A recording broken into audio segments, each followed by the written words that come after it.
భక్తుడు అంటే 3 లక్షణాలు ఉండాలండి ఖచ్చితంగా. మాటల్లో సత్యం, చేతల్లో ధర్మం, మనస్సులో భగవంతుడు ఉన్నవాడే భక్తుడు. నీ మాటలు సత్యమేనా? నువ్వు అబద్ధం చెబుతున్నావా? ఎవరికైనా భయపడి? లేదు, ఎవరినైనా ప్రలోభ పెట్టి పొగిడి డబ్బు సంపాదించుకుందామని చూస్తున్నావా? అది తప్పే. అబద్ధం ఎందుకు చెబుతున్నావు? నిజం చెప్పు. అలాగే ఎవరికి భయపడి కూడా అబద్ధం చెప్పొద్దు. అంత భయమే ఉంటే మానేసే, మాట్లాడడమే మానేసే, అబద్ధం చెప్పకూడదు. అలాగే చేతల్లో ధర్మం. ఎవరాస్తి మనం కొట్టేయలేదు, ఎవరికి మనం అపకారం చేయలేదు, ఏ పరస్త్రీ మీద ఏ పరపురుషుడి మీద మనం కన్నెయ్యలేదు. ధర్మంగా ఉన్నట్టేనండి. హాయిగా దేవుడిని నిలబెట్టి ఇచ్చు, అనుమానమే ఉంది. నేనేం చేసి చెప్పలేతే చెప్పు, నువ్వు నేనే ఉన్నాను చెప్పు. ఇక్కడ ప్రొవైడెడ్ ఒకటే లెక్క. ఈ రెండు ఉన్నా కూడా మనస్సులో నమశివాయ నమశివాయ నమశివాయ ఉండాలి.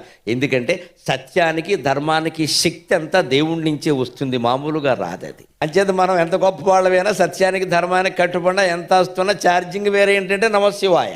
కానీ కేవలం ఛార్జింగ్ వేరే ఒకటి పెట్టేసి అసత్యాలు అధర్మాలు చేస్తే అప్పుడు షాక్ కొట్టేస్తుంది, అది వేరే విషయం.